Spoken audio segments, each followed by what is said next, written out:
ਸਤਿ ਸ਼੍ਰੀ ਅਕਾਲ ਜੀ। ਤਾਂ ਅੱਜ ਅਸੀਂ SST ਦੇ ਵਿੱਚ ਦੂਸਰੀ ਵੀਡੀਓ ਲੈ ਕੇ ਹਾਜ਼ਰ ਹਾਂ ਜੀ।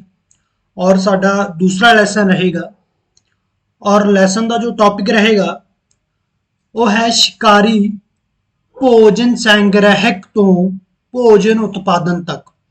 ਮੋਸਟ ਇੰਪੋਰਟੈਂਟ ਟੌਪਿਕ ਹੈ ਜੀ ਔਰ ਇਸ ਦੇ ਵਿੱਚੋਂ ਬਹੁਤ ਸਾਰੇ ਕੁਐਸਚਨ ਜਿਹੜੇ ਹੈ ਬਣਦੇ ਨੇ। ਤਾਂ ਫਿਰ ਆਓ ਆਪਾਂ ਗੱਲ ਕਰਦੇ ਹਾਂ। ਸਭ ਤੋਂ ਪਹਿਲਾਂ ਆਪਾਂ ਇੱਥੇ ਗੱਲ ਕਰਾਂਗੇ ਜੀ ਸ਼ੁਰੂਆਤੀ ਮਾਨਵ, ਕਿਉਂਕਿ ਸ਼ੁਰੂਆਤੀ ਮਾਨਵ ਜਿਹੜਾ ਸੀਗਾ ਜਿਸ ਨੂੰ ਆਪਾਂ ਆਦਿ ਮਾਨਵ ਬੋਲ ਦਿੰਦੇ ਹਾਂ, ਹੈ ਨਾ ਜੀ, ਆਦਿ ਮਾਨਵ ਬੋਲ ਦਿੰਦੇ ਆ। ਉਹ ਘੁਮੱਕੜ ਸੀ ਔਰ ਇੱਧਰ ਉੱਧਰ ਘੁੰਮਦਾ ਰਹਿੰਦਾ ਸੀਗਾ। ਠੀਕ ਹੈ ਜੀ। ਤਾਂ ਪਹਿਲਾ ਆਪਣਾ ਟੌਪਿਕ ਹੈ ਕਿ ਸ਼ੁਰੂਆਤੀ ਮਾਨਵ ਇੱਧਰ ਉੱਧਰ ਕਿਉਂ ਘੁੰਮਦਾ ਸੀ। ਠੀਕ ਹੈ ਜੀ। ਸ਼ੁਰੂਆਤੀ ਮਾਨਵ ਇੱਧਰ ਉੱਧਰ ਕਿਉਂ ਘੁੰਮਦਾ ਸੀ? ਤਾਂ ਕਿਉਂ ਘੁੰਮਦਾ ਸੀ ਕਿ ਸ਼ੁਰੂਆਤੀ ਮਾਨਵ ਜੋ ਕਿ ਅੱਜ ਤੋਂ 20 ਲੱਖ ਸਾਲ ਪਹਿਲਾਂ ਸੀ। ਤਾਂ ਸ਼ੁਰੂਆਤੀ ਮਾਨਵ ਅੱਜ ਤੋਂ ਕਿੰਨੇ ਸਾਲ ਪਹਿਲਾਂ ਸੀ? 20 ਲੱਖ ਸਾਲ ਪਹਿਲਾਂ ਸੀ। ਕਿੰਨੇ ਲੱਖ ਸਾਲ ਪਹਿਲਾਂ ਸੀਗਾ ਜੀ? 20 ਲੱਖ ਸਾਲ ਪਹਿਲਾਂ ਸੀਗਾ। ਔਰ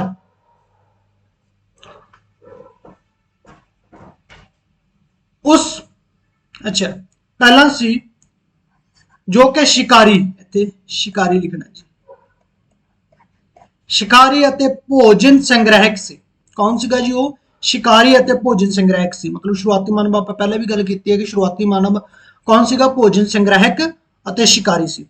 ਭੋਜਨ ਦਾ ਇੰਤਜ਼ਾਮ ਕਰਨ ਦੇ ਕਾਰਨ ਉਸ ਨੂੰ ਸ਼ਿਕਾਰੀ ਅਤੇ ਭੋਜਨ ਸੰਗ੍ਰਹਿਕ ਦੇ ਨਾਮ ਨਾਲ ਜਾਣਿਆ ਜਾਂਦਾ ਸੀ, ਕਿਉਂਕਿ ਉਹਨੂੰ ਜਾਣਾ ਵੀ ਇਸੇ ਕਰਕੇ ਜਾਂਦਾ ਸੀ ਕਿਉਂਕਿ ਜਾਂ ਤਾਂ ਉਹ ਸ਼ਿਕਾਰ ਕਰਦਾ ਸੀ ਜਾਂ ਫਿਰ ਭੋਜਨ ਇਕੱਠਾ ਕਰਦਾ ਸੀ, ਇਸ ਲਈ ਉਹਨੂੰ ਜਾਂ ਸ਼ਿਕਾਰੀ ਕਹਿੰਦੇ ਸੀ ਜਾਂ ਭੋਜਨ ਸੰਗ੍ਰਹਿਕ ਕਹਿੰਦੇ ਸੀਗੇ।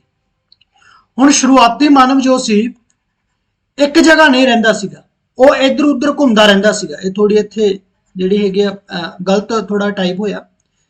ਉਹ ਇੱਕ ਜਗ੍ਹਾ ਨਹੀਂ ਰਹਿੰਦਾ ਸੀਗਾ, ਠੀਕ ਹੈ ਜੀ। ਉਹ ਘੁਮੱਕੜ ਸੀ ਤੇ ਇੱਧਰ ਉੱਧਰ ਉਹ ਘੁੰਮਦਾ ਰਹਿੰਦਾ ਸੀ। ਹੁਣ ਉਸਦੇ ਘੁੰਮਣ ਦੇ ਕੀ ਕਾਰਨ ਸਨ? ਇਹ ਸੀਟੈਟ ਦੇ ਵਿੱਚ ਕੁਐਸਚਨ ਆਇਆ ਸੀਗਾ ਕਿ ਨਿਮਨਲਿਖਤ ਦੇ ਵਿੱਚੋਂ ਕਿਹੜੀ ਸਟੇਟਮੈਂਟ ਜਿਹੜੀ ਗਲਤ ਹੈ, ਉਹਦੇ ਘੁੰਮਣ ਦਾ ਕਾਰਨ ਨਹੀਂ ਸੀ, ਹਨਾ। ਤਾਂ ਉਹ ਇੱਧਰ ਉੱਧਰ ਕਿਉਂ ਘੁੰਮਦਾ ਸੀ? ਤਾਂ 4 ਕਾਰਨ ਸੀ ਜਿਨ੍ਹਾਂ ਕਰਕੇ ਉਹ ਇੱਧਰ ਉੱਧਰ ਘੁੰਮਦਾ ਰਹਿੰਦਾ ਸੀ। ਤਾਂ ਉਹਦਾ ਪਹਿਲਾ ਕਾਰਨ ਕੀ ਸੀਗਾ ਜੀ? ਪਹਿਲਾ ਕਾਰਨ ਸੀਗਾ ਕਿ ਉਹ ਜਿਸ ਜਗ੍ਹਾ ਤੇ ਰਹਿੰਦਾ ਸੀ ਉਸਦੇ ਆਲੇ ਦੁਆਲੇ ਦੇ ਫਲ, ਪੱਤੇ ਅਤੇ ਜਾਨਵਰ ਖਾ ਕੇ ਖਤਮ ਕਰ ਦਿੰਦਾ ਸੀਗਾ। ਦੇਖੋ, ਜਿਸ ਜਗ੍ਹਾ ਤੇ ਰਹਿੰਦਾ ਸੀ ਉੱਥੋਂ ਦੇ ਫਲ, ਪੱਤੇ ਅਤੇ ਕੀ ਜਾਨਵਰ ਖਾ ਕੇ ਖਤਮ ਕਰ ਦਿੰਦਾ ਸੀ। ਇਸ ਲਈ ਭੋਜਨ ਦੀ ਤਲਾਸ਼ ਵਿੱਚ, ਔਰ ਜਦੋਂ ਉੱਥੋਂ ਮੁੱਕ ਜਾਂਦੇ ਸੀ ਫਿਰ ਦੂਸਰੀ ਜਗ੍ਹਾ ਤੇ ਜਾਂਦਾ ਸੀ। ਉਹ ਭੋਜਨ ਦੀ ਤਲਾਸ਼ ਦੇ ਵਿੱਚ ਇੱਕ ਜਗ੍ਹਾ ਤੋਂ ਦੂਸਰੀ ਜਗ੍ਹਾ ਜਾਂਦਾ ਸੀ। ਉਸ ਤੋਂ ਬਾਅਦ ਦੂਸਰਾ ਕਾਰਨ ਜਿਹੜਾ ਹੈ ਕਿ ਪੇੜ ਪੌਦਿਆਂ ਨੂੰ ਪੱਤੇ, ਫਲ ਅਲੱਗ-ਅਲੱਗ ਮੌਸਮ ਵਿੱਚ ਲੱਗਦੇ ਸੀ। ਮਤਲਬ ਅਲੱਗ-ਅਲੱਗ ਮੌਸਮ ਦੇ ਵਿੱਚ ਅਲੱਗ-ਅਲੱਗ ਪੇੜ ਪੌਦਿਆਂ ਨੂੰ ਅਲੱਗ-ਅਲੱਗ ਜਿਹੜੇ ਪੱਤੇ ਅਤੇ ਫਲ ਲੱਗਦੇ ਸੀ। ਇਸ ਲਈ ਉਹ ਅਲੱਗ-ਅਲੱਗ ਸਮੇਂ ਅਲੱਗ-ਅਲੱਗ ਇਲਾਕੇ ਵਿੱਚ ਰਹਿੰਦਾ ਸੀ। ਮਤਲਬ ਮੌਸਮ ਕਾਰਨ ਉਹ ਕੀ ਕਰਦਾ ਸੀਗਾ? ਮੌਸਮ ਦੇ ਕਾਰਨ ਕੀ ਕਰਦਾ ਸੀ? ਉਹ ਇੱਧਰ ਉੱਧਰ ਘੁੰਮਦਾ ਸੀ, ਕਿਉਂਕਿ ਅਲੱਗ-ਅਲੱਗ ਟਾਈਮ ਦੇ ਵਿੱਚ ਅਲੱਗ-ਅਲੱਗ ਪੇੜ ਪੌਦਿਆਂ ਨੂੰ ਪੱਤੇ ਅਤੇ ਫੁੱਲ ਲੱਗਦੇ ਸੀ ਅਤੇ ਉਹ ਖਾਣ ਲਈ ਜਾਨਵਰ ਵੀ ਆਉਂਦੇ ਸੀ ਤੇ ਉਹ ਵੀ ਖਾਂਦਾ ਸੀ। ਇਸ ਲਈ ਜਾਨਵਰਾਂ ਦਾ ਪਿੱਛਾ ਕਰਨ ਲਈ ਵੀ ਉਹ ਜਾਂਦਾ ਸੀ ਤੇ ਆਪਣੇ ਲਈ ਉਹ ਕੰਦਮੂਲ ਖਾਣ ਵਾਸਤੇ ਵੀ ਇੱਧਰ ਉੱਧਰ ਜਾਂਦਾ ਸੀਗਾ, ਮੌਸਮ ਕਾਰਨ। ਤੀਸਰਾ ਕਾਰਨ ਜੋ ਹੈ ਜੀ ਕਿ ਆਦਿ ਮਾਨਵ ਜਿਨ੍ਹਾਂ ਜਾਨਵਰਾਂ ਦਾ ਸ਼ਿਕਾਰ ਕਰਦਾ ਸੀ, ਜਿਵੇਂ ਹਿਰਨ, ਉਹ ਜਾਨਵਰ ਚਾਰੇ ਦੀ ਤਲਾਸ਼ ਵਿੱਚ ਘੁੰਮਦੇ ਰਹਿੰਦੇ ਸਨ। ਉਹਨਾਂ ਦੇ ਪਿੱਛੇ ਪਿੱਛੇ ਆਦਿ ਮਾਨਵ ਘੁੰਮਦਾ ਰਹਿੰਦਾ ਸੀ। ਜਾਨਵਰ ਚਾਰੇ ਦੀ ਤਲਾਸ਼ ਵਿੱਚ ਰਹਿੰਦੇ ਸੀ, ਇੱਧਰ ਉੱਧਰ ਘੁੰਮਦੇ, ਤੇ ਉਹਨਾਂ ਦਾ ਪਿੱਛਾ ਕੌਣ ਕਰਦਾ ਸੀ? ਆਦਿ ਮਾਨਵ। ਇਸ ਲਈ ਉਹ ਵੀ ਉਹਨਾਂ ਦੇ ਪਿੱਛੇ ਪਿੱਛੇ ਘੁੰਮਦਾ ਰਹਿੰਦਾ ਸੀ। ਚੌਥਾ ਕਾਰਨ ਪਾਣੀ, ਕਿਉਂਕਿ ਪਾਣੀ ਦੀ ਬਹੁਤ ਜ਼ਿਆਦਾ ਜ਼ਰੂਰਤ ਸੀ। ਪਾਣੀ ਦੀ ਤਲਾਸ਼ ਵਿੱਚ, ਪਾਣੀ ਸੋਕਾ ਪੈ ਜਾਂਦਾ ਸੀ, ਪਾਣੀ ਦੀ ਤਲਾਸ਼ ਵਿੱਚ ਮਾਨਵ ਇੱਧਰ ਉੱਧਰ ਘੁੰਮਦਾ ਰਹਿੰਦਾ ਸੀ। ਤਾਂ 4 ਕਾਰਨ ਹੈ ਜੀ। ਪਹਿਲਾ ਕਾਰਨ ਦੇਖੋ ਕਿ ਉਹ ਭੋਜਨ ਦੀ ਤਲਾਸ਼ ਵਿੱਚ, ਫਲ ਪੱਤੇ ਖਤਮ ਹੋ ਜਾਂਦੇ ਸੀਗੇ। ਦੂਸਰਾ, ਮੌਸਮ ਦੇ ਵਿੱਚ ਅਲੱਗ-ਅਲੱਗ ਮੌਸਮ ਦੇ ਵਿੱਚ ਅਲੱਗ-ਅਲੱਗ ਜਿਹੜੇ ਪੇੜ ਪੌਦਿਆਂ ਨੂੰ ਫਲ ਅਤੇ ਪੱਤੇ ਲੱਗਦੇ ਸੀ। ਤੀਸਰਾ, ਜਾਨਵਰ ਦਾ ਪਿੱਛਾ ਕਰਦਾ ਹੋਇਆ। ਤੇ ਚੌਥਾ, ਪਾਣੀ ਦੀ ਤਲਾਸ਼ ਦੇ ਵਿੱਚ। ਤਾਂ ਇਹ 4 ਕਾਰਨ ਸੀ। ਤੁਹਾਨੂੰ ਪ੍ਰਸ਼ਨ ਇਸ ਤਰ੍ਹਾਂ ਦਾ ਆ ਸਕਦਾ ਹੈ ਕਿ ਨਿਮਨਲਿਖਤ ਦੇ ਵਿੱਚੋਂ ਆਦਿ ਮਾਨਵ ਦੇ ਇੱਧਰ ਉੱਧਰ ਘੁੰਮਣ ਦਾ ਕਿਹੜਾ ਕਾਰਨ ਨਹੀਂ ਹੈ ਜਾਂ ਕਿਹੜਾ ਕਾਰਨ ਹੈ? ਇਸ ਤਰ੍ਹਾਂ ਦਾ ਪ੍ਰਸ਼ਨ ਇੱਥੋਂ ਬਣ ਸਕਦਾ। ਫਿਰ ਦੇਖੋ ਜੀ, ਦੂਸਰਾ ਟੌਪਿਕ ਜਿਹੜਾ ਹੈਗਾ ਆਪਣਾ ਕਿ ਸ਼ੁਰੂਆਤੀ ਮਾਨਵ ਆਪਣੇ ਰਹਿਣ ਦੀ ਜਗ੍ਹਾ ਕਿਵੇਂ ਨਿਰਧਾਰਿਤ ਕਰਦਾ ਸੀ। ਵੈਸੇ ਤਾਂ ਉਹ ਘੁਮੱਕੜ ਸੀ, ਪਰ ਕੁਝ ਟਾਈਮ ਲਈ ਉਹ ਕਿਸੇ ਟਾਈਮ ਦੇ ਕੁਝ ਸਮੇਂ ਲਈ ਕਿਤੇ ਠਹਿਰਦਾ ਸੀ, ਹਨਾ। ਆਪਾਂ ਉਹ ਦੇਖਦੇ ਹਾਂ ਕੀ ਹੈ ਕਿ ਵੈਸੇ ਤਾਂ ਸ਼ੁਰੂਆਤੀ ਮਾਨਵ ਘੁਮੱਕੜ ਸੀ, ਅਰਥਾਤ ਉਸਦਾ ਕੋਈ ਸਥਾਈ ਟਿਕਾਣਾ ਨਹੀਂ ਸੀ, ਪਰੰਤੂ ਫਿਰ ਵੀ ਕੁਦਰਤੀ ਆਫਤਾਂ ਤੋਂ ਬਚਣ ਲਈ, ਕੁਦਰਤੀ ਆਫਤਾਂ ਜਿਵੇਂ ਧੁੱਪ ਹੋ ਗਈ, ਬਹੁਤ ਜ਼ਿਆਦਾ ਗਰਮੀ ਹੋ ਗਈ, ਬਹੁਤ ਜ਼ਿਆਦਾ ਸਰਦੀ ਹੋ ਗਈ, ਜਾਂ ਮੀਂਹ ਕਣੀ, ਮੀਂਹ ਜਦੋਂ ਬਹੁਤ ਜ਼ਿਆਦਾ ਮੀਂਹ ਪੈਂਦਾ ਸੀ ਤਾਂ ਇਸ ਤਰ੍ਹਾਂ ਦੀਆਂ ਕੁਦਰਤੀ ਆਫਤਾਂ ਤੋਂ ਬਚਣ ਲਈ ਉਹ ਆਪਣਾ ਕੋਈ ਸਥਾਈ ਨਿਵਾਸ ਬਣਾਉਂਦਾ ਸੀ। ਪਰੰਤੂ ਜਿਵੇਂ ਜਿਵੇਂ ਸਮਾਂ ਬੀਤਦਾ ਗਿਆ, ਉਸਦੇ ਜੀਵਨ ਵਿੱਚ ਵਿਕਾਸ ਹੁੰਦਾ ਗਿਆ, ਤਾਂ ਉਸਨੇ ਕੀ ਕੀਤਾ, ਉਸਦੇ ਜੀਵਨ ਵਿੱਚ ਸਥਿਰਤਾ ਆ ਗਈ। ਉਸਦੇ ਜੀਵਨ ਵਿੱਚ ਕੀ ਆ ਗਈ, ਸਥਿਰਤਾ ਆ ਗਈ। ਔਰ ਸ਼ੁਰੂਆਤੀ ਮਾਨਵ ਦੇ ਬਹੁਤ ਸਾਰੇ ਨਿਵਾਸ ਸਥਾਨ ਉਸਦੇ ਜੀਵਨ ਦੇ ਵਿੱਚ ਸਥਿਰਤਾ ਆ ਗਈ। ਔਰ ਜਿਹੜੇ ਇਤਿਹਾਸਕਾਰ ਆ ਉਹਨਾਂ ਨੂੰ ਸ਼ੁਰੂਆਤੀ ਮਾਨਵ ਦੇ ਬਹੁਤ ਸਾਰੇ ਨਿਵਾਸ ਸਥਾਨ ਮਿਲਦੇ ਹਨ। ਉਹ ਜ਼ਿਆਦਾਤਰ ਝੀਲਾਂ, ਨਦੀਆਂ ਦੇ ਕਿਨਾਰੇ ਹੀ ਰਹਿੰਦੇ ਸੀ। ਠੀਕ ਹੈ ਜੀ, ਉਹ ਝੀਲਾਂ ਤੇ ਨਦੀਆਂ ਦੇ ਕਿਨਾਰੇ ਹੀ ਰਹਿੰਦਾ ਸੀਗਾ। ਜਿਵੇਂ ਭੀਮਬੇਟਕਾ ਗੁਫਾ ਹੋ ਗਈ ਹੈ ਨਾ, ਉਹ ਭੀਮਬੇਟਕਾ ਗੁਫਾ ਦੇ ਕਿਨਾਰੇ ਰਹਿੰਦਾ ਸੀ। ਭੀਮਬੇਟਕਾ ਗੁਫਾ ਨਰਮਦਾ ਨਦੀ ਦੇ ਕਿਨਾਰੇ ਹੈ ਨਾ। ਤਾਂ ਆਪਾਂ ਇੱਥੇ ਬਹੁਤ ਸਾਰੀਆਂ ਜਗ੍ਹਾਵਾਂ ਦਾ ਇੱਥੇ ਆਪਾਂ ਜਗ੍ਹਾਵਾਂ ਨੂੰ ਦੇਖਾਂਗੇ, ਜਗ੍ਹਾਵਾਂ ਦਾ ਇੱਥੇ ਆਪਾਂ ਅਧਿਐਨ ਕਰਾਂਗੇ ਜਿੱਥੇ ਆਦਿ ਮਾਨਵ ਰਹਿੰਦਾ ਸੀ। ਇਹ ਪ੍ਰਸ਼ਨ ਆਇਆ ਹੈ, ਇਹ ਪ੍ਰਸ਼ਨ ਪੀਐਸ ਟੈਟ ਦੇ ਵਿੱਚ ਵੀ ਆਇਆ, ਮੋਸਟ ਇੰਪੋਰਟੈਂਟ ਹੈ ਜੀ, ਇੱਥੋਂ ਪ੍ਰਸ਼ਨ ਬਣੇਗਾ। ਔਰ ਸੀ ਟੈਟ ਦੇ ਵਿੱਚ ਵੀ ਇੱਥੋਂ ਕੁਐਸਚਨ ਬਣਦਾ। ਈਵਨ ਜਦੋਂ ਤੁਸੀਂ ਪੀਐਸ ਟੈਟ ਜਾਂ ਸੀ ਟੈਟ ਕਲੀਅਰ ਕਰ ਲਓਗੇ, ਮਾਸਟਰ ਕੈਡਰ ਦੇ ਵਿੱਚੋਂ ਵੀ ਇੱਥੋਂ ਕੁਐਸਚਨ ਬਣ ਜਾਂਦਾ ਹੈ। ਠੀਕ ਹੈ ਜੀ। ਹਾਂ, ਤਾਂ ਦੇਖੋ, ਤਾਂ ਕਿਹੜੇ ਕਿਹੜੇ ਸਥਾਨ ਨੇ ਜਿੱਥੇ ਆਦਿ ਮਾਨਵ ਦੇਖਿਆ ਗਿਆ, ਜਿੱਥੇ ਉਹਨਾਂ ਦੇ ਨਿਵਾਸ ਸਥਾਨ ਵੇਖੇ ਗਏ। ਭੀਮਬੇਟਕਾ, ਭੀਮਬੇਟਕਾ ਕਿੱਥੇ ਨੇ, ਆਧੁਨਿਕ ਮੱਧ ਪ੍ਰਦੇਸ਼ ਦੇ ਵਿੱਚ। ਹੁਸੰਗੀ ਕਰਨਾਟਕ ਦੇ ਵਿੱਚ। ਕੁਰਨੂਰ ਆਂਧਰਾ ਪ੍ਰਦੇਸ਼ ਦੇ ਵਿੱਚ। ਚਿਰਾਂਗ ਬਿਹਾਰ ਦੇ ਵਿੱਚ। ਮਹਾਗੜ ਉੱਤਰ ਪ੍ਰਦੇਸ਼ ਦੇ ਵਿੱਚ। ਕੋਲਡਹਾਵਾ ਉੱਤਰ ਪ੍ਰਦੇਸ਼ ਦੇ ਵਿੱਚ। ਔਰ ਮੇਹਰਗੜ੍ਹ ਪਾਕਿਸਤਾਨ ਦੇ ਵਿੱਚ। ਤੁਹਾਨੂੰ ਇਸ ਤਰ੍ਹਾਂ ਦਾ ਪ੍ਰਸ਼ਨ ਵੀ ਆ ਸਕਦਾ ਕਿ ਇੱਕ ਪਾਸੇ ਇਹ ਜਗ੍ਹਾਵਾਂ ਦਿੱਤੀਆਂ ਗਈਆਂ ਜਿਵੇਂ ਭੀਮਬੇਟਕਾ, ਹੁਸੰਗੀ, ਚਿਰਾਂਗ, ਮਹਾਗੜ, ਇਹ ਦੇ ਦੇ, ਦੂਸਰੇ ਪਾਸੇ ਸਟੇਟ ਦੇ ਦੇ, ਵੀ ਇਹਨਾਂ ਨੂੰ ਮੈਚ ਕਰੋ। ਠੀਕ ਹੈ ਜੀ। ਜਾਂ ਐ ਦੇ ਸਕਦਾ ਕਿ ਕਿਹੜਾ ਜਿਹੜਾ ਹੈਗਾ ਜੋੜਾ ਗਲਤ ਆ। ਠੀਕ ਹੈ ਜੀ।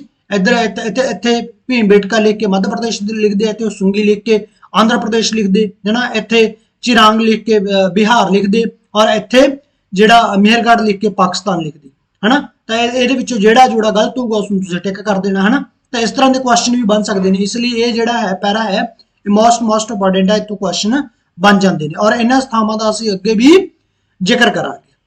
ਫਿਰ ਦੇਖੋ ਜੀ, ਫਿਰ ਅੱਗ ਦੀ ਖੋਜ। ਅੱਗ ਦੀ ਖੋਜ ਕਿਵੇਂ ਕੀਤੀ ਹੈ ਨਾ, ਅੱਗ ਦੀ ਖੋਜ ਕਿਵੇਂ ਕੀਤੀ, ਤਾਂ ਇਸ ਬਾਰੇ ਵੀ ਥੋੜਾ ਕਨਫਿਊਜ਼ਨ ਵੀ ਰਹਿੰਦੀ ਹੈ ਬੱਚਿਆਂ ਨੂੰ, ਆਪਾਂ ਉਹ ਵੀ ਕਲੀਅਰ ਕਰ ਲਾਂਗੇ। ਔਰ ਇਹ ਟੌਪਿਕ ਵੀ ਮੋਸਟ ਇੰਪੋਰਟੈਂਟ ਹੈ ਕਿ ਅੱਗ ਦੀ ਖੋਜ ਕਿਵੇਂ ਹੋਈ। ਸ਼ੁਰੂਆਤੀ ਮਾਨਵ ਨੂੰ ਅੱਗ ਦੀ ਜਾਣਕਾਰੀ ਸੀ, ਇਸ ਲਈ ਇਹ ਮੰਨਿਆ ਜਾਂਦਾ ਹੈ ਕਿ ਅੱਗ ਦੀ ਖੋਜ ਪੁਰਾਤਨ ਪੱਥਰ ਯੁੱਗ ਵਿੱਚ ਹੋਈ ਸੀ। ਇਹ ਵੀ ਆਪਾਂ ਮਤਲਬ 3 ਪੱਥਰ ਯੁੱਗ ਹੁੰਦੇ ਨੇ, ਪੁਰਾਤਨ ਪੱਥਰ ਯੁੱਗ, ਮੱਧ ਪੱਥਰ ਯੁੱਗ ਔਰ ਨਵੀਨ ਪੱਥਰ ਯੁੱਗ। ਪੁਰਾਤਨ ਪੱਥਰ ਯੁੱਗ, ਠੀਕ ਹੈ ਜੀ, ਮੱਧ ਪੱਥਰ ਯੁੱਗ ਔਰ ਨਵੀਨ ਪੱਥਰ ਯੁੱਗ। ਇਸ ਦਾ ਵਰਣਨ ਆਪਾਂ ਅੱਗੇ ਕਰਾਂਗੇ। ਠੀਕ ਹੈ ਜੀ। ਤਾਂ ਜਿਹੜੀ ਅੱਗ ਦੀ ਖੋਜ ਕਦੋਂ ਹੋਈ ਸੀ, ਉਹ ਪੁਰਾਤਨ ਪੱਥਰ ਯੁੱਗ ਦੇ ਵਿੱਚ ਹੋਈ ਹੈ। ਇੰਗਲਿਸ਼ ਦੇ ਵਿੱਚ ਇਹਨੂੰ ਪੈਲੇਲਿਥਿਕ ਬੋਲਦੇ ਨੇ। ਠੀਕ ਹੈ ਜੀ। ਆਧੁਨਿਕ ਆਂਧਰਾ ਪ੍ਰਦੇਸ਼ ਵਿੱਚ ਸਥਿਤ ਕੁਰਨੂਰ ਨਾਮ ਦੀ ਜਗ੍ਹਾ ਤੇ ਰਾਖ ਦੇ ਢੇਰ ਮਿਲੇ ਹਨ। ਹਾਂਜੀ, ਤਾਂ ਇਹ ਪ੍ਰਸ਼ਨ ਆ ਜੇ ਕਿ ਸਾਨੂੰ ਅੱਗ ਦੀ ਜਿਹੜੀ ਅੱਗ ਦੀ ਖੋਜ ਬਾਰੇ ਸਾਨੂੰ ਕਿੱਥੋਂ ਪਤਾ ਲੱਗਦਾ ਹੈ, ਜਾਂ ਕਿਹੜਾ ਸਥਾਨ ਜਿਹੜਾ ਹੈਗਾ ਅੱਗ ਨਾਲ ਰਿਲੇਟਡ ਹੈ, ਤਾਂ ਕੁਰਨੂਰ। ਜਾਂ ਫਿਰ ਇਹ ਆ ਸਕਦਾ ਕਿ ਕੁਰਨੂਰ ਕਿਸ ਰਾਜ ਦੇ ਵਿੱਚ ਹੈ, ਤਾਂ ਆਧੁਨਿਕ ਆਂਧਰਾ ਪ੍ਰਦੇਸ਼ ਦੇ ਵਿੱਚ ਹੈ। ਤਾਂ ਇਸ ਤਰ੍ਹਾਂ ਦਾ ਪ੍ਰਸ਼ਨ ਇਹ ਬਣ ਸਕਦਾ ਹੈ ਜੀ। ਔਰ ਯਾਦ ਰਵੇ ਕਿ ਅੱਗ ਦੀ ਖੋਜ ਜਿਹੜੀ ਹੈਗੀ ਆ ਪੁਰਾਤਨ ਪੱਥਰ ਯੁੱਗ ਦੇ ਵਿੱਚ ਹੋਈ ਹੈ। ਫਿਰ ਉਸ ਤੋਂ ਬਾਅਦ ਜਲਵਾਯੂ, ਬਦਲੀ ਜਲਵਾਯੂ ਹੈ ਨਾ। ਤਾਂ ਜਲਵਾਯੂ ਬਦਲਣ ਨਾਲ, ਹੁਣ ਜਲਵਾਯੂ ਦਾ ਇੱਥੇ ਕੀ ਤੁਹਾਨੂੰ ਇਹ ਲੱਗੇਗਾ ਕਿ ਵੀ ਇਹ ਕੀ ਪੜ੍ਹ ਰਹੇ ਆ ਆਪਾਂ ਨਾ, ਇਹਨੂੰ ਸੀਕੁਐਂਸ ਦੇ ਵਿੱਚ ਮੈਂ ਐਂਡ ਤੇ ਕਰ ਦਾਂਗਾ। ਪਹਿਲਾਂ ਤੁਸੀਂ ਇਹ ਪੜ੍ਹਦੇ ਰਹੋ, ਸਾਰੀਆਂ ਚੀਜ਼ਾਂ ਪੜ੍ਹਦੇ ਰਹੋ, ਫਿਰ ਮੈਂ ਤੁਹਾਨੂੰ ਐਂਡ ਦੇ ਵਿੱਚ ਪੂਰਾ ਜਿਹਾ ਸਾਰਾ ਅੰਸ਼ ਦੱਸ ਦਾਂਗਾ। ਐਕਚੁਅਲ ਦੇ ਵਿੱਚ ਜਦੋਂ ਜਲਵਾਯੂ ਬਦਲੀ, ਠੀਕ ਹੈ ਜੀ, ਜਦੋਂ এনवायरमेंट ਚੇਂਜ ਹੋਇਆ, ਤਾਂ ਉਸ ਟਾਈਮ ਦੇ এনवायरमेंट ਨੇ ਕੀ ਕੀਤਾ, ਜਿਹੜਾ ਆਦਿ ਮਾਨਵ ਸੀ ਉਸਦੇ ਜੀਵਨ ਨੂੰ ਕੀ ਕਰਤਾ, ਪ੍ਰਭਾਵਿਤ ਕਰਤਾ। ਕਿਵੇਂ ਕਰਤਾ? এনवायरमेंट ਦੇ ਵਿੱਚ ਅਚਾਨਕ ਤੋਂ ਗਰਮੀ ਆ ਗਈ। এনवायरमेंट ਦੇ ਵਿੱਚ ਕੀ ਆ ਗਈ ਜੀ, ਅਚਾਨਕ ਤੋਂ ਗਰਮੀ ਆ ਗਈ। ਔਰ ਜਦੋਂ ਤੁਹਾਨੂੰ ਪਤਾ ਗਰਮੀ ਆਉਂਦੀ ਹੈ ਤਾਂ ਉਦੋਂ ਕੀ ਹੁੰਦਾ, ਪਾਣੀ ਵਾਸ਼ਪ ਹੁੰਦਾ। ਪਾਣੀ ਕੀ ਹੁੰਦਾ, ਵਾਸ਼ਪ ਹੁੰਦਾ। ਜਦ ਪਾਣੀ ਵਾਸ਼ਪ ਹੋਊਗਾ ਤਾਂ ਬੱਦਲ ਬਣਨਗੇ। ਕੀ ਹੋਣਗੇ ਜੀ, ਬੱਦਲ ਬਣਨਗੇ। ਜਦੋਂ ਬੱਦਲ ਬਣੂਗਾ ਤਾਂ ਮੀਂਹ ਪਊਗਾ, ਹਨਾ। ਕੀ ਹੋਊਗਾ, ਮੀਂਹ ਪਊਗਾ। ਜਦ ਮੀਂਹ ਪਊਗਾ ਤਾਂ ਫਿਰ ਘਾਹ ਵਗੈਰਾ ਉੱਗੂਗਾ, ਘਾਹ ਵਗੈਰਾ ਉੱਗੂਗਾ, ਬਨਸਪਤੀ ਉੱਗੂਗੀ। ਠੀਕ ਹੈ ਜੀ। ਬਨਸਪਤੀ ਉੱਗੂਗੀ ਤਾਂ ਕੀ ਹੋਣਗੇ, ਜਾਨਵਰ ਉਸ ਨੂੰ ਖਾਣਗੇ। ਜਾਨਵਰ ਖਾਣਗੇ ਤਾਂ ਜਾਨਵਰਾਂ ਦੀ ਜਨਸੰਖਿਆ ਵਧੂਗੀ। ਜੇ ਜਨਸੰਖਿਆ ਵਧੂਗੀ ਤਾਂ ਉਹ ਜਿਹੜਾ ਇਨਸਾਨ ਹੈ, ਜਿਹੜਾ ਆਦਿ ਮਾਨਵ ਆ, ਉਸ ਨੂੰ ਵਧੇਰੇ ਗਿਣਤੀ ਦੇ ਵਿੱਚ ਮਿਲਣਗੇ। ਉਸ ਨੂੰ ਸ਼ਿਕਾਰ ਕਰਨਾ ਆਸਾਨ ਹੋ ਜਾਊਗਾ। ਉਸ ਨੂੰ ਸ਼ਿਕਾਰ ਕਰਨਾ ਕੀ ਹੋ ਜਾਊਗਾ, ਆਸਾਨ ਹੋ ਜਾਊਗਾ। ਔਰ ਜਦ ਉਹਨੂੰ ਸ਼ਿਕਾਰ ਕਰਨਾ ਆਸਾਨ ਹੋ ਜਾਊਗਾ ਤਾਂ ਉਹ ਫਿਰ ਉਹ ਜਿਹੜਾ ਜਾਨਵਰਾਂ ਨੂੰ ਪਹਿਲਾਂ ਉਹ ਜਦ ਵੀ ਮਿਲਦਾ ਸੀ ਉਹਨੂੰ ਮਾਰ ਦਿੰਦਾ ਸੀ, ਤਾਂ ਉਹ ਉਹਨਾਂ ਨੂੰ ਜੀਵਤ ਫੜ ਸਕਦਾ। ਕੀ ਕਰ ਸਕਦਾ? ਜੀਵਤ ਫੜ ਸਕਦਾ। ਜਦੋਂ ਉਸਨੇ ਜੀਵਤ ਫੜ ਲਏ ਤਾਂ ਉਸਨੇ ਆਪਣੇ ਕੋਲ ਰੱਖਣੇ ਸਟਾਰਟ ਕਰਤੇ। ਜਦ ਉਸਨੇ ਆਪਣੇ ਕੋਲ ਰੱਖਣੇ ਸਟਾਰਟ ਕਰਤੇ ਤਾਂ ਉਸਨੂੰ ਇਹ ਪਤਾ ਲੱਗਣ ਲੱਗ ਗਿਆ ਕਿ ਜਾਨਵਰ ਮੇਰੇ ਲਈ ਮਰੇ ਹੀ ਲਾਭਦਾਇਕ ਨਹੀਂ, ਜਿਉਂਦੇ ਵੀ ਲਾਭਦਾਇਕ ਆ। ਇਸ ਲਈ ਉਸਨੇ ਕੀ ਸਿੱਖ ਲਿਆ? ਇੱਥੇ ਪਸ਼ੂ ਪਾਲਣਾ ਸਿੱਖ ਲਿਆ। ਕੀ ਸਿੱਖ ਲਿਆ? ਪਸ਼ੂ ਪਾਲਣਾ ਸਿੱਖ ਲਿਆ। ਇਹ ਸਾਰੀ ਗੱਲ ਸਮਝ ਗਏ ਜੀ? ਹਾਂ, ਤਾਂ ਜਿਹੜਾ ਕਲਾਈਮੇਟ ਚੇਂਜ ਹੋਇਆ, এনवायरमेंट ਚੇਂਜ ਹੋਇਆ, ਉਸ ਨਾਲ ਕੀ ਪਰਿਵਰਤਨ ਆਇਆ ਇਨਸਾਨ ਦੀ ਜ਼ਿੰਦਗੀ ਦੇ ਵਿੱਚ? ਪੂਰਾ ਆਪਾਂ ਇਸ ਦੇ ਇੱਕ ਸਾਈਕਲ ਪੜ੍ਹ ਲਿਆ, ਇੱਕ ਆਪਾਂ ਚੇਨ ਪੜ੍ਹ ਲਈ ਕਿ ਕਿਵੇਂ ਪਰਿਵਰਤਨ ਹੋਇਆ, ਹੈਨਾ? ਸਮਝ ਲੱਗ ਗਈ? ਆਈ ਥਿੰਕ ਇਹ ਚੀਜ਼ ਤੁਸੀਂ ਸਮਝ ਗਏ ਹੋਵੋਗੇ, ਬਹੁਤ ਈਜ਼ੀਲੀ ਸਮਝ ਗਏ ਹੋਵੋਗੇ, ਹੈਨਾ? ਤਾਂ ਆਪਾਂ ਵੀ ਇਸ ਦੇ ਵਿੱਚ ਦੇਖਦੇ ਹਾਂ ਕਿ ਲਗਭਗ 12,000 ਸਾਲ ਪਹਿਲਾਂ, ਮਤਲਬ ਮੀਸੋਲਿਥਿਕ, ਇਹ ਮੈਂ ਤੁਹਾਨੂੰ ਐਂਡ ਤੇ ਇੱਕ ਟੇਬਲ ਕਰਾਉਂਗਾ, ਮੀਸੋਲਿਥਿਕ ਮੱਧ ਪੱਥਰ ਯੁੱਗ ਦੇ ਵਿੱਚ ਮੀਸੋਲਿਥਿਕ ਜਿਹੜਾ ਟਾਈਮ ਪੀਰੀਅਡ ਆ, ਮੱਧ ਪੱਥਰ ਯੁੱਗ ਆ, ਉਸ ਦੇ ਵਿੱਚ ਕੀ ਹੋਇਆ? ਜਲਵਾਯੂ ਪਰਿਵਰਤਨ ਹੋਇਆ, ਜਿਸ ਕਾਰਨ ਗਰਮੀ ਵੱਧ ਗਈ, ਜਿਸ ਦੇ ਨਤੀਜੇ ਵਜੋਂ ਘਾਹ ਦੇ ਮੈਦਾਨ ਵੱਧ ਗਏ। ਘਾਹ ਵਧਣ ਕਾਰਨ ਘਾਹ ਖਾਣ ਵਾਲੇ ਜਾਨਵਰਾਂ ਦੀ ਗਿਣਤੀ ਵੀ ਵੱਧ ਗਈ, ਜਿਵੇਂ ਹਿਰਨ, ਬਾਰਾਸਿੰਗਾ, ਭੇਡ, ਬੱਕਰੀ, ਗਾਂ ਆਦਿ, ਹੈਨਾ? ਠੀਕ ਹੈ ਜੀ। ਤਾਂ ਇਹ ਗਾਂ ਤਾਂ ਇੱਥੇ ਨਹੀਂ ਹੈ, ਆਈ ਥਿੰਕ ਗਾਂ ਨਹੀਂ ਹੈ, ਤੇ ਗਾਂ ਕੱਢ ਦੋ, ਠੀਕ ਹੈ ਜੀ। ਭੇਡ, ਬੱਕਰੀ, ਠੀਕ ਹੈ ਜੀ। ਬਾਅਦ ਵਿੱਚ ਮਾਨਵ ਨੂੰ ਹੌਲੀ ਪਤਾ ਲੱਗਿਆ ਕਿ ਜਾਨਵਰ ਜਿਉਂਦੇ ਵੀ ਇਨਸਾਨ ਲਈ ਫਾਇਦੇਮੰਦ ਹਨ ਅਤੇ ਇਹਨਾਂ ਤੋਂ ਭੋਜਨ ਪ੍ਰਾਪਤ ਕੀਤਾ ਜਾ ਸਕਦਾ ਹੈ, ਠੀਕ ਹੈ ਜੀ। ਉਹ ਇਹ ਚੀਜ਼ ਉਹਨਾਂ ਨੂੰ ਪਤਾ ਲੱਗ ਗਈ। ਔਰ ਇਹ ਸਭ ਕਿਸ ਕਾਰਨ ਹੋਇਆ? ਜਲਵਾਯੂ ਪਰਿਵਰਤਨ ਕਾਰਨ, ਬਦਲੀ ਹੋਈ ਜਲਵਾਯੂ ਕਾਰਨ, এনवायरमेंट ਦੇ ਵਿੱਚ ਪਰਿਵਰਤਨ ਕਾਰਨ। ਤਾਂ ਆਈ ਹੋਪ ਕਿ ਤੁਸੀਂ ਸਮਝ ਗਏ ਹੋਵੋਗੇ। ਫਿਰ ਦੇਖੋ, ਖੇਤੀ ਅਤੇ ਪਸ਼ੂ ਪਾਲਣ ਦੀ ਸ਼ੁਰੂਆਤ। ਹਾਂ, ਹੁਣ ਖੇਤੀ ਅਤੇ ਪਸ਼ੂ ਪਾਲਣ ਦੀ ਸ਼ੁਰੂਆਤ ਕਿਵੇਂ ਹੋਈ? ਤਾਂ ਖੇਤੀ ਅਤੇ ਪਸ਼ੂ ਪਾਲਣ ਦੀ ਸ਼ੁਰੂਆਤ ਕਿਵੇਂ ਹੋਈ? ਆਪਾਂ ਪੜ੍ਹਦੇ ਹਾਂ ਕਿ ਉਪ ਮਹਾਦੀਪ ਦੇ ਵਿੱਚ ਕਣਕ, ਜੌਂ ਅਤੇ ਚਾਵਲ ਕੁਦਰਤੀ ਰੂਪ ਵਿੱਚ ਉੱਗੇ। ਹਾਂਜੀ, ਇਹ ਸਾਰੇ ਜਿਹੜੇ ਤਿੰਨ ਫਸਲਾਂ ਸੀ, ਕਣਕ, ਜੌਂ ਅਤੇ ਚਾਵਲ, ਇਹ ਕੁਦਰਤੀ ਰੂਪ ਦੇ ਵਿੱਚ ਉੱਗੇ ਸੀ। ਕੋਈ ਸ਼ੁਰੂ ਦੇ ਵਿੱਚ ਕਿਸੇ ਇਨਸਾਨ ਨੇ ਨਹੀਂ ਇਸ ਨੂੰ ਮਤਲਬ ਸਿਸਟਮੈਟਿਕ ਤਰੀਕੇ ਨਾਲ ਨਹੀਂ ਇਸ ਨੂੰ ਉਗਾਇਆ ਸੀ। ਬਾਅਦ ਦੇ ਵਿੱਚ ਉਹ ਸਿੱਖ ਗਿਆ ਸੀ ਚੀਜ਼ਾਂ, ਪਰ ਸ਼ੁਰੂ ਦੇ ਵਿੱਚ ਕੁਦਰਤੀ ਰੂਪ ਨਾਲ ਇਹ ਉੱਗੀਆਂ। ਸ਼ਾਇਦ ਔਰਤਾਂ, ਪੁਰਸ਼ ਅਤੇ ਬੱਚੇ ਇਹਨਾਂ ਨੂੰ ਭੋਜਨ ਦੇ ਰੂਪ ਚ ਪ੍ਰਾਪਤ ਕਰਨ ਲੱਗੇ। ਔਰ ਜਦੋਂ ਕੁਦਰਤੀ ਰੂਪ ਦੇ ਵਿੱਚ ਉੱਗੇ ਸੀ ਤਾਂ ਔਰਤਾਂ, ਪੁਰਸ਼ ਅਤੇ ਬੱਚਿਆਂ ਨੇ ਇਹਨਾਂ ਨੂੰ ਭੋਜਨ ਦੇ ਰੂਪ ਵਿੱਚ ਪ੍ਰਾਪਤ ਕਰਨਾ ਸ਼ੁਰੂ ਕਰ ਦਿੱਤਾ। ਮੰਨਿਆ ਜਾਂਦਾ ਹੈ ਕਿ ਆਦਿ ਮਾਨਵ ਨੇ ਜ਼ਮੀਨ ਪੱਥਰ ਯੁੱਗ ਵਿੱਚ ਖੇਤੀ ਕਰਨਾ ਆਰੰਭ ਕੀਤਾ। ਮੈਂ ਤੁਹਾਨੂੰ ਬਹੁਤ ਵਾਰੀ ਦੱਸ ਚੁੱਕਿਆ ਹਾਂ ਕਿ ਜਿਹੜਾ ਖੇਤੀ ਦਾ ਆਰੰਭ ਹੈ ਉਹ ਜ਼ਮੀਨ ਪੱਥਰ ਯੁੱਗ ਦੇ ਵਿੱਚ ਹੋਇਆ ਹੈ। ਅੱਗੇ ਮੈਂ ਇੱਕ ਟੇਬਲ ਬਣਿਆ ਹੋਇਆ, ਮੈਂ ਟੇਬਲ ਦੇ ਵਿੱਚ ਸਾਰਾ ਕੁਝ ਤੁਹਾਨੂੰ ਸਮਝਾ ਦਾਂਗਾ, ਠੀਕ ਹੈ ਜੀ। ਕਿ ਜ਼ਮੀਨ ਪੱਥਰ ਯੁੱਗ ਦੇ ਵਿੱਚ ਜਿਹੜਾ ਖੇਤੀਬਾੜੀ ਸਟਾਰਟ ਕੀਤੀ ਸੀ।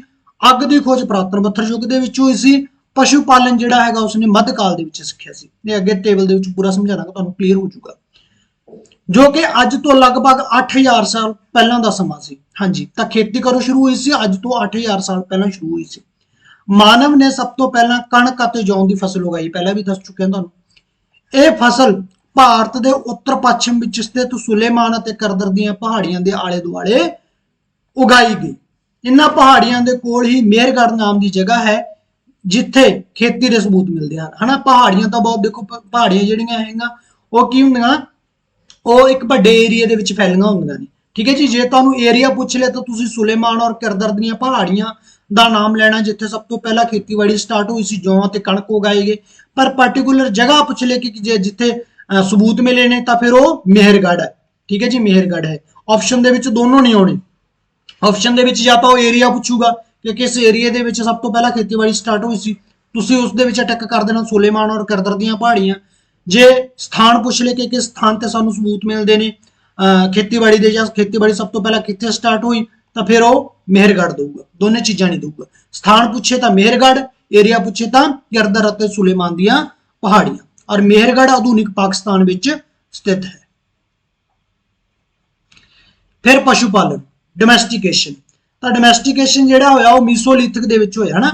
ਆਦਿ ਮਾਨਵ ਨੇ ਪਸ਼ੂ ਪਾਲਣ ਦੀ ਪ੍ਰਕਿਰਿਆ ਮੱਧਕਾਲੀਨ ਪੱਥਰ ਯੁੱਗ ਵਿੱਚ ਆਰੰਭ ਕੀਤੀ। ਮਾਨਵ ਦੁਆਰਾ ਸਭ ਤੋਂ ਪਹਿਲਾਂ ਕੁੱਤੇ ਨੂੰ ਪਾਲਤੂ ਪਸ਼ੂ ਦੇ ਰੂਪ ਵਿੱਚ ਰੱਖਿਆ ਗਿਆ। ਹਾਂ, ਤਾਂ ਸਭ ਤੋਂ ਪਹਿਲਾਂ ਜਿਹੜਾ ਪਾਲਤੂ ਬਣਾਇਆ ਸੀ ਮਾਨਵ ਨੇ, ਤਾਂ ਕੁੱਤਾ ਬਣਾਇਆ ਸੀ। ਫਿਰ ਉਸਨੇ ਬੱਕਰੀ, ਭੇਡ, ਗਾਂ ਆਦਿ ਵੀ ਰੱਖਣੇ ਸ਼ੁਰੂ ਕੀਤੇ।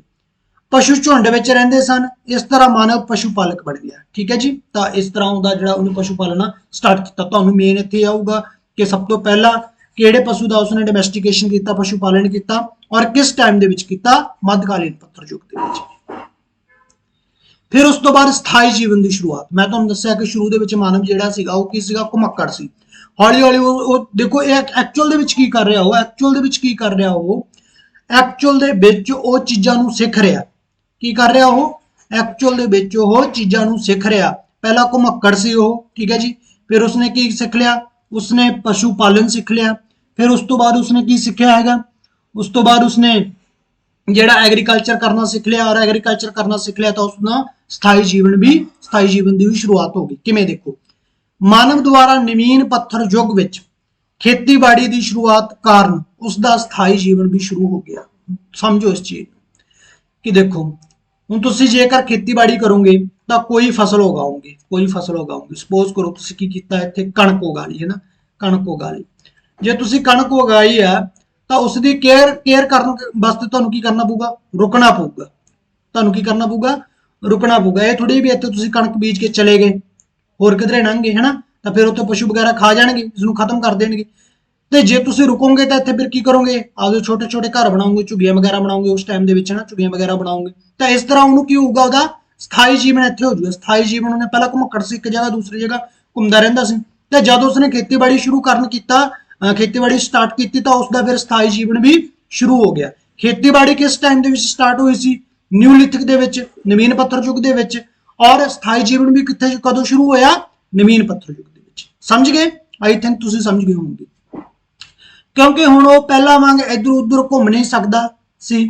ਖੇਤੀ ਕਰਨ ਨਾਲ ਜਦੋਂ ਕੋਈ ਫਸਲ ਉਗਾ ਦਿੰਦਾ ਸੀ ਤਾਂ ਪੱਕਣ ਤੱਕ ਉਸ ਦੀ ਦੇਖਭਾਲ ਕਰਨ ਲਈ ਉਸਨੂੰ ਉਸ ਜਗ੍ਹਾ ਉੱਪਰ ਹੀ ਰਹਿਣਾ ਪੈਂਦਾ ਸੀ। ਇਸ ਤਰ੍ਹਾਂ ਉਸਦਾ ਸਥਾਈ ਜੀਵਨ ਸ਼ੁਰੂ ਹੋ ਗਿਆ। ਚੀਜ਼ਾਂ ਨੂੰ ਸਮਝੋ ਤੁਸੀਂ, ਬੜਾ ਈਜ਼ੀ ਹੈ ਇਹ, ਠੀਕ ਹੈ ਜੀ, ਬੜਾ ਈਜ਼ੀ ਹੈ ਚੀਜ਼ਾਂ ਨੂੰ ਸਮਝੋ। ਰਟਣਾ ਨਹੀਂ, ਮੇਰਾ ਉਦੇਸ਼ ਇਹ ਹੈ ਕਿ ਤੁਹਾਨੂੰ ਰਟਾਈ ਨਾ ਜਾਵੇ, ਕੋਈ ਵੀ ਚੀਜ਼ ਸਿਖਾਈ ਜਾਵੇ। ਰਟਾਉਣ ਅਤੇ ਸਿਖਾਉਣ ਦੇ ਵਿੱਚ ਫਰਕ ਹੁੰਦਾ। ਫਿਰ ਬਰਤਨ ਬਣਾਉਣ ਦੀ ਸ਼ੁਰੂਆਤ ਵੀ ਇਹੀ ਹੈ। ਦੇਖੋ ਪਹਿਲਾਂ ਕੀ ਸੀਗਾ, ਮਾਨਵ ਪਹਿਲਾਂ ਕਰਦਾ ਕੀ ਸੀਗਾ, ਪਹਿਲਾਂ ਮਾਨਵ ਘੁਮੱਕੜ ਸੀ, ਇੱਧਰ ਉੱਧਰ ਘੁੰਮਦਾ ਰਹਿੰਦਾ ਸੀ। ਜਿੱਥੇ ਉਹਨੂੰ ਜਾਨਵਰ ਮਿਲਿਆ ਉਹਨੂੰ ਕੀ ਕੀਤਾ, ਉਸਨੂੰ ਮਾਰਿਆ, ਜਾਨਵਰ ਨੂੰ ਮਾਰਿਆ ਉਸਨੇ, ਔਰ ਕੀ ਕਰ ਗਿਆ, ਖਾ ਗਿਆ ਉਸਨੂੰ। ਫਿਰ ਦੂਜਾ ਘੁਮੱਕੜ ਉਹ ਇੱਧਰ ਉੱਧਰ ਘੁੰਮਦਾ ਫਿਰਦਾ ਰਹਿੰਦਾ ਸੀ, ਉਹਨੂੰ ਕੋਈ ਪੇੜ ਦੇ ਉੱਤੇ ਕੋਈ ਉਸਨੂੰ ਪੱਤਾ ਮਿਲ ਗਿਆ, ਕੋਈ ਫਲ ਮਿਲ ਗਿਆ, ਉਸਨੂੰ ਉਸਨੇ ਖਾ ਲਿਆ, ਅੱਗੇ ਤੁਰ ਗਿਆ। ਤਾਂ ਉਹ ਬਿਲਕੁਲ ਇੱਥੇ ਘੁਮੱਕੜ ਸੀ। ਪਰ ਜਦੋਂ ਉਸਨੇ ਪਸ਼ੂ ਪਾਲਣਾ ਸਿੱਖ ਲਿਆ ਤਾਂ ਉਹਨੂੰ ਪਤਾ ਲੱਗ ਗਿਆ ਵੀ ਮੈਂ ਜਾਨਵਰਾਂ ਤੋਂ ਕੁਝ, ਜਿਉਂਦੇ ਜਾਨਵਰਾਂ ਤੋਂ ਵੀ ਕੁਝ ਪ੍ਰਾਪਤ ਕਰ ਸਕਦਾ। ਫਿਰ ਉਸਨੇ ਕੀ ਸਿੱਖ ਲਿਆ, ਉਸਨੇ ਖੇਤੀਬਾੜੀ ਕਰਨੀ ਸ਼ੁਰੂ ਕਰਤੀ। ਤਾਂ ਉਹਦਾ ਸਥਾਈ ਜੀਵਨ ਆਰੰਭ ਹੋ ਗਿਆ। ਇੱਕ ਜਗ੍ਹਾ ਤੇ ਉਹਨੇ ਰਹਿਣਾ ਸਿੱਖ ਲਿਆ। ਜਦੋਂ ਉਹਨੇ ਇੱਕ ਜਗ੍ਹਾ ਤੇ ਰਹਿਣਾ ਸਿੱਖ ਲਿਆ ਤਾਂ ਉਹਨੂੰ ਜਦੋਂ ਖੇਤੀਬਾੜੀ ਕਰੂਗਾ, ਜਿੰਨੀ ਉਹ ਚੀਜ਼ਾਂ ਉਗਾਊਗਾ, ਸਪੋਜ਼ ਕਰੋ ਉਸਨੇ ਕਣਕ ਉਗਾਈ ਹੈ, ਜਿੰਨੀ ਉਸਨੇ ਕਣਕ ਉਗਾਈ ਹੈ ਕੋਈ ਇੱਕ ਦਿਨ ਦੇ ਵਿੱਚ ਥੋੜੀ ਖਾ ਲੂਗਾ, ਇੱਕ ਦਿਨ ਦੇ ਵਿੱਚ ਤਾਂ ਨਹੀਂ ਖਾ ਲੂਗਾ ਨਾ। ਉਹਨੂੰ ਕੀ ਕਰੂਗਾ, ਸਟੋਰ ਕਰੂਗਾ। ਵੈਸੇ ਵੀ ਉਹਨੂੰ ਅੱਗ ਦੀ ਵਰਤੋਂ ਕਰਨੀ ਸਿੱਖ ਲਈ ਉਸਨੇ, ਤਾਂ ਉਹ ਕੀ ਕਰੂਗਾ, ਉਸਨੂੰ ਪਕਾ ਕੇ ਖਾਊਗਾ ਔਰ ਸਟੋਰ ਕਰੂਗਾ, ਹਨਾ। ਉਹ ਮਤਲਬ ਇਹ ਥੋੜੀ ਹੈ ਵੀ ਜਿੰਨੀ ਕਣਕ ਪੈਦਾ ਕੀਤੀ ਇੱਕ ਦਿਨ ਦੇ ਵਿੱਚ ਹੀ ਖਾ ਲੂਗਾ। ਤਾਂ ਸਟੋਰ ਕਰਨ ਵਾਸਤੇ ਉਸਨੂੰ ਕੀ ਚਾਹੀਦੇ ਆ, ਬਰਤਨ ਚਾਹੀਦੇ ਆ। ਤਾਂ ਇਸ ਲਈ ਉਸਨੇ ਬਰਤਨ ਬਣਾਉਣੇ ਵੀ ਸਿੱਖ ਲਏ। ਔਰ ਇਹ ਵੀ ਕਦੋਂ ਹੋਇਆ, ਨਿਊਲਿਥਿਕ ਦੇ ਵਿੱਚ। ਤਾਂ ਨਿਊਲਿਥਿਕ ਦੇ ਵਿੱਚ ਇੱਥੇ ਉਸਨੇ ਤਿੰਨ ਚੀਜ਼ਾਂ ਸਿੱਖੀਆਂ। ਇੱਕ ਤਾਂ ਖੇਤੀਬਾੜੀ ਕਰਨਾ ਸਿੱਖਿਆ, ਖੇਤੀਬਾੜੀ ਕਰਨੀ ਸਿੱਖੀ। ਦੂਸਰਾ ਉਸਨੇ ਕੀ ਸਿੱਖਿਆ, ਸਥਾਈ ਜੀਵਨ ਉਹਦਾ ਸ਼ੁਰੂ ਹੋਇਆ, ਸਥਾਈ ਜੀਵਨ, ਠੀਕ ਹੈ ਜੀ। ਔਰ ਤੀਸਰਾ ਉਸਨੇ ਬਰਤਨ ਬਣਾਉਣਾ ਸਿੱਖ ਲਿਆ। ਕੀ ਹੋ ਗਿਆ, ਬਰਤਨ ਬਣਾਉਣਾ ਸਿੱਖ ਲਿਆ, ਠੀਕ ਹੈ ਜੀ। ਤਾਂ ਇਹ ਕਿਵੇਂ, ਨਵੀਨ ਪੱਥਰ ਯੁੱਗ ਦੇ ਵਿੱਚ ਇਹ ਘਟਨਾਵਾਂ ਹੋਈਆਂ, ਠੀਕ ਹੈ ਜੀ। ਫਿਰ ਦੇਖੋ ਕੁਝ ਮਹੱਤਵਪੂਰਨ ਸਥਾਨ ਅਤੇ ਉਹਨਾਂ ਦੇ ਵਿਸ਼ੇਸ਼ਤਾਵਾਂ। ਹੁਣ ਆਦਿ ਮਾਨਵ ਨਾਲ ਸੰਬੰਧਿਤ ਕੁਝ ਹੋਰ ਮਹੱਤਵਪੂਰਨ ਜਿਹੜੇ ਸਥਾਨ ਨੇ, ਠੀਕ ਹੈ ਜੀ, ਉਹਨਾਂ ਬਾਰੇ ਆਪਾਂ ਦੇਖਦੇ ਹਾਂ ਕਿਹੜੇ ਕਿਹੜੇ ਨੇ। ਸਭ ਤੋਂ ਪਹਿਲਾ ਹੈਗਾ ਬੁਰਜ ਹੋਮ। ਮੋਸਟ ਇੰਪੋਰਟੈਂਟ ਹੈ ਤੁਹਾਨੂੰ।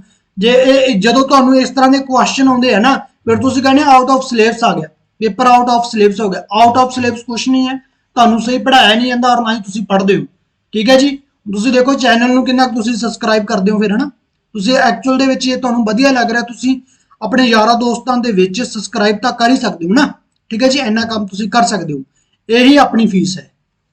ਹਾਂਜੀ, ਬੁਰਜ ਹੋਮ ਆਧੁਨਿਕ ਕਸ਼ਮੀਰ ਵਿੱਚ ਮਿਲੀ ਇੱਕ ਜਗ੍ਹਾ ਦਾ ਨਾਮ ਹੈ। ਬੁਰਜ ਹੋਮ ਕਿੱਥੇ ਹੈ ਜੀ, ਕਸ਼ਮੀਰ ਦੇ ਵਿੱਚ, ਔਰ ਇੱਕ ਜਗ੍ਹਾ ਦਾ ਨਾਮ ਹੈ। ਪੁਰਾਤਤਵਵਾਦੀਆਂ ਨੂੰ ਇੱਥੇ ਹੇਠਾਂ ਟੋਏ ਵਿੱਚ ਬਣੇ ਘਰ ਮਿਲੇ ਜਿਨ੍ਹਾਂ ਨੂੰ ਗਰਤਵਾਸ ਕਿਹਾ ਜਾਂਦਾ ਸੀ। ਐਕਚੁਅਲ ਦੇ ਵਿੱਚ ਕੀ ਸੀਗਾ ਕਿ ਜ਼ਮੀਨ ਦੇ ਵਿੱਚ ਕੀ, ਜਿਹਨੂੰ ਘੋਰਾ ਬੋਲ ਦਿੰਦੇ ਆ ਹਨਾ, ਜ਼ਮੀਨ ਦੇ ਵਿੱਚ ਇੱਕ ਕਮਰਾ ਬਣਾਉਂਦੇ ਸੀ ਉਹ, ਕਸ਼ਮੀਰ ਤੁਹਾਨੂੰ ਪਤਾ ਕਸ਼ਮੀਰ ਦੇ ਵਿੱਚ ਠੰਡ ਪੈਂਦੀ ਹੈ ਨਾ, ਉਸ ਟਾਈਮ ਦੇ ਵਿੱਚ ਵੀ ਠੰਡ ਪੈਂਦੀ ਸੀ, ਇਸ ਲਈ ਠੰਡ ਤੋਂ ਬਚਣ ਦੇ ਵਾਸਤੇ ਉਹ ਕੀ ਕਰਦੇ ਸੀ, ਜ਼ਮੀਨ ਦੇ ਹੇਠਾਂ ਕੀ ਬਣਾ ਲੈਂਦੇ ਸੀ, ਇੱਕ ਕਮਰਾ ਬਣਾ ਲੈਂਦੇ ਸੀ ਜਿਸ ਨੂੰ ਗਰਤਵਾਸ ਬੋਲਦੇ ਨੇ, ਹਾਂ ਜਿਸ ਨੂੰ ਵੋਰੀਅਲ ਬੋਲ ਦਿੰਦੇ ਆ ਇੰਗਲਿਸ਼ ਦੇ ਵਿੱਚ, ਠੀਕ ਹੈ ਜੀ। ਤਾਂ ਇਹ ਕਿੱਥੋਂ ਮਿਲੇ ਆਪਾਂ ਨੂੰ, ਬੁਰਜ ਹੋਮ ਤੋਂ ਮਿਲੇ ਆ, ਠੀਕ ਹੈ। ਮੰਨਿਆ ਜਾਂਦਾ ਹੈ ਕਿ ਠੰਡ ਤੋਂ ਬਚਣ ਲਈ ਲੋਕ ਇਸ ਤਰ੍ਹਾਂ ਦੇ ਘਰ ਬਣਾਉਂਦੇ ਸਨ।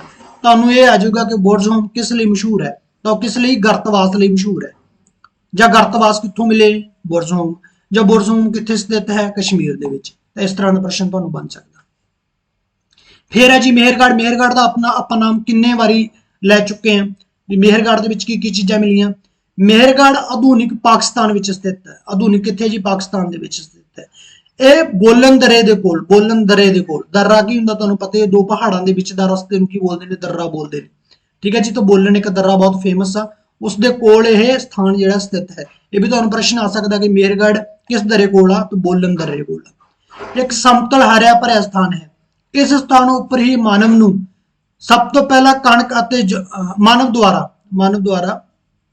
ਦੁਆਰਾ ਸਭ ਤੋਂ ਪਹਿਲਾਂ ਕਣਕ ਅਤੇ ਜੌਂ ਉਗਾਏ ਗਏ ਅਤੇ ਭੇਡਾਂ ਬੱਕਰੀਆਂ ਰੱਖੀਆਂ ਗਈਆਂ ਸਨ। ਹਾਂ, ਇਸ ਸਥਾਨ ਦੇ ਉੱਤੇ ਹੀ ਸਭ ਤੋਂ ਪਹਿਲਾਂ ਐਗਰੀਕਲਚਰ ਹੋਇਆ ਤੇ ਭੇਡਾਂ ਬੱਕਰੀਆਂ ਵੀ ਇੱਥੇ ਹੀ ਸਭ ਤੋਂ ਪਹਿਲਾਂ ਇਨਸਾਨ ਨੇ ਰੱਖੀਆਂ ਸਨ।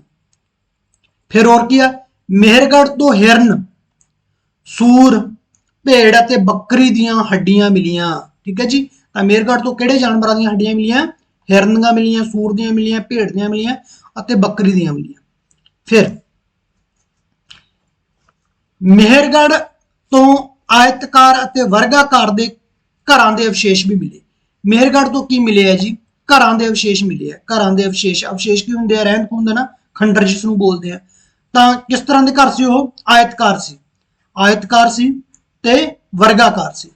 ਆਇਤਕਾਰ ਔਰ ਵਰਗਾਕਾਰ ਦੇ ਜਿਹੜੇ ਘਰਾਂ ਦੇ ਅਵਸ਼ੇਸ਼ ਮਿਲੇ। ਇਹਨਾਂ ਘਰਾਂ ਵਿੱਚ 4 ਜਾਂ ਇਸ ਤੋਂ ਜ਼ਿਆਦਾ ਕਮਰੇ ਸਨ। ਘਰਾਂ ਵਿੱਚ ਭੰਡਾਰਨ ਦਾ ਕੰਮ ਕੀਤਾ ਜਾਂਦਾ ਸੀ, ਠੀਕ ਹੈ ਜੀ।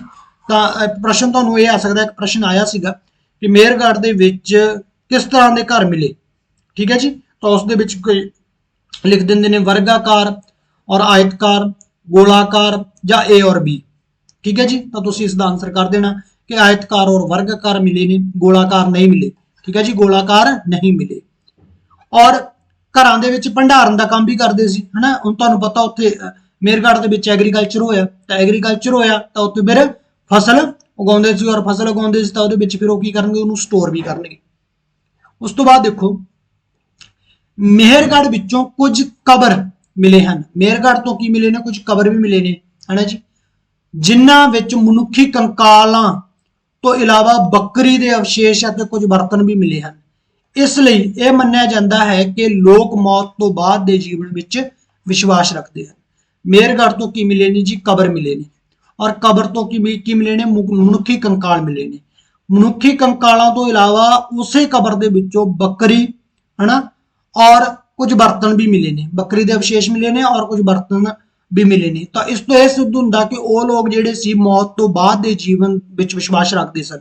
ਉਹਨਾਂ ਨੂੰ ਐ ਸੀ ਕਿ ਮੌਤ ਤੋਂ ਬਾਅਦ ਵੀ ਕੋਈ ਜੀਵਨ ਹੁੰਦਾ, ਇਸ ਲਈ ਲੋੜੀਂਦੀਆਂ ਚੀਜ਼ਾਂ ਉਸ ਵਿਅਕਤੀ ਨੂੰ ਚਾਹੀਦੀਆਂ ਤੇ ਇਸ ਲਈ ਉਸ ਦੇ ਨਾਲ ਰੱਖ ਦਿੰਦੇ ਸਨ। ਤਾਂ ਇਹ ਇੱਕ ਤਰ੍ਹਾਂ ਦਾ ਉੱਥੇ ਰਿਵਾਜ ਸੀ, ਠੀਕ ਹੈ ਜੀ, ਕਲੀਅਰ ਹੋ ਗਿਆ।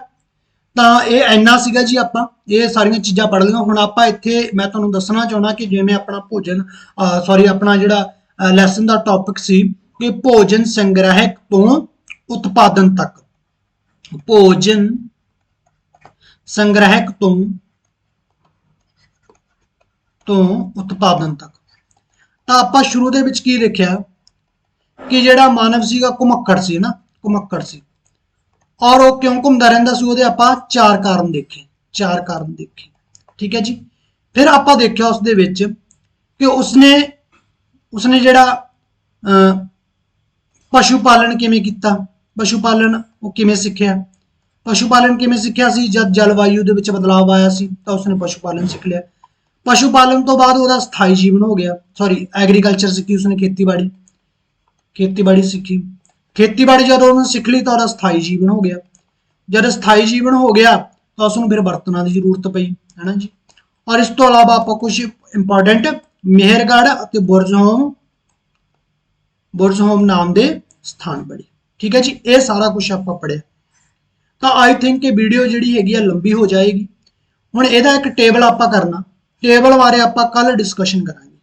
ਇੱਕ ਆਪਾਂ ਟੇਬਲ ਬਣਾਵਾਂਗੇ ਜਿਸ ਦੇ ਵਿੱਚ ਪੁਰਾਤਨ ਪੱਥਰ ਯੁੱਗ, ਨਵੀਨ ਪੱਥਰ ਯੁੱਗ ਔਰ ਮੱਧ ਪੱਥਰ ਯੁੱਗ ਤਿੰਨਾਂ ਬਾਰੇ ਆਪਾਂ ਡਿਸਕਸ਼ਨ ਕਰਾਂਗੇ। ਉਸ ਤੋਂ ਤੁਹਾਨੂੰ ਪੂਰੀ ਤਸਵੀਰ ਜਿਹੜੀ ਹੈਗੀ ਹੈ ਪੱਥਰ ਯੁੱਗ ਦੀ ਕਲੀਅਰ ਹੋ ਜਾਏਗੀ। ਔਰ ਜੇ ਇੱਥੋਂ ਕੋਈ ਵੀ ਪ੍ਰਸ਼ਨ, ਜੇ ਕਿ ਇੱਥੋਂ ਪ੍ਰਸ਼ਨ ਆਵੇਗੇ, ਪ੍ਰਸ਼ਨ ਇੱਥੋਂ ਕੋਈ ਵੀ ਆਇਆ ਤਾਂ ਤੁਸੀਂ ਬਹੁਤ ਈਜ਼ੀਲੀ ਤਰੀਕੇ ਨਾਲ ਉਸ ਨੂੰ ਸੋਲਵ ਕਰ ਦੋਗੇ। ਇਸ ਟੌਪਿਕ ਤੋਂ ਤੁਹਾਡਾ ਕੋਈ ਵੀ ਪ੍ਰਸ਼ਨ ਨਹੀਂ ਛੁੱਟੇਗਾ। ਇਸ ਟੌਪਿਕ ਤੋਂ ਕਿਤੋਂ ਵੀ ਤੁਹਾਡਾ ਪ੍ਰਸ਼ਨ ਨਹੀਂ ਛੁੱਟੇਗਾ। ਬਸ ਤੁਸੀਂ ਮੇਰੇ ਨਾਲ ਬਣੇ ਰਹਿਣਾ ਹੈ ਔਰ ਆਪਣੇ ਚੈਨਲ ਨੂੰ ਜਿਹੜਾ ਹੈ ਮਜ਼ਬੂਤ ਕਰਨਾ ਹੈ। ਮਜ਼ਬੂਤ ਤੁਹਾਨੂੰ ਪਤਾ ਕਿਵੇਂ ਹੋ ਸਕਦਾ, ਜੇ ਤੁਸੀਂ ਸਬਸਕ੍ਰਾਈਬ ਕਰਾਓਗੇ ਨਾ, ਆਪਣੇ ਯਾਰਾਂ ਦੋਸਤਾਂ ਤੋਂ ਉਹਨੂੰ ਦੱਸੋਗੇ ਇਸ ਚੈਨਲ ਬਾਰੇ। ਹਾਲੇ ਕੰਟੈਂਟ ਆਪਾਂ ਸ਼ੁਰੂਆਤ ਕੀਤੀ ਹੈ, ਹਾਲੇ ਤਾਂ ਬਹੁਤ ਸਾਰੀਆਂ ਚੀਜ਼ਾਂ ਹੋਣਗੀਆਂ। ਠੀਕ ਹੈ ਜੀ, ਤਾਂ ਚਲੋ ਫਿਰ ਅੱਜ ਲਈ ਇੰਨਾ ਹੀ। Thank you so much.